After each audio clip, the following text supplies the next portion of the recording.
Rose milk பிரியர்கள் யார்? பொதுவாக நிறைய பேர் கூல்ட்ரிங்க் ஷாப்பு இந்த மாதிரி போகும்போது பாருங்கள் ரோஸ் மில்க் தான் ஆர்டர் பண்ணி குடிப்பாங்க. ஸ்பெசிஃபிக்காக ஒரு சில ரீசன்ஸ் இருக்கும். என்ன காரணம் அப்படின்னா, ரோஸ் மில்க்குங்கிறது சந்திரனை குறிக்கக்கூடியது, அதாவது பால் திரவம் பொருட்களை குறிக்கக்கூடியது. இந்த ரெண்டு கிரகங்கள் சுக்கிரன் சந்திரன் இல்லையா? பிங்க் நிற விரும்பிகள் யார் அப்படின்னு ஒரு வீடியோ நம்ம சேனல்ல இருக்கு, போய் பாருங்க பார்க்காதவங்க.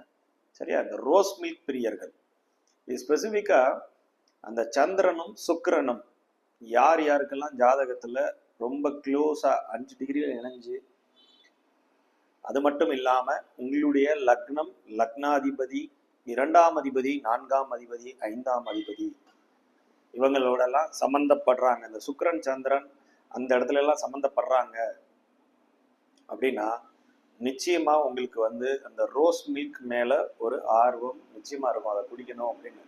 ஏன்னா இந்த ரெண்டு நீர்க்கிரகங்கள் இல்லைங்களா? மில்க் பால்ங்கிறது சந்திரன், ரோஸ் கலருங்கிறது சுக்கிரன். ஸோ இந்த ரெண்டு காம்பினேஷன் இருக்கிறவங்க பெரும்பாலும் ரோஸ் மில்க் பிரியர்களா இருப்பாங்க. இதுல என்னால் அப்படி இல்லையே அப்படின்னு ஒரு சிலர் கேட்பாங்க.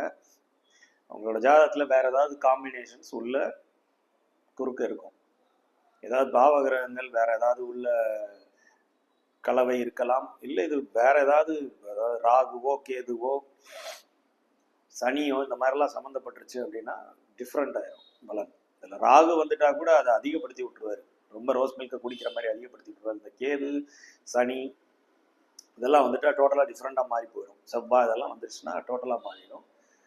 நான் சொன்ன இந்த அமைப்பில் இருந்துச்சுன்னா தான். சரிங்களா?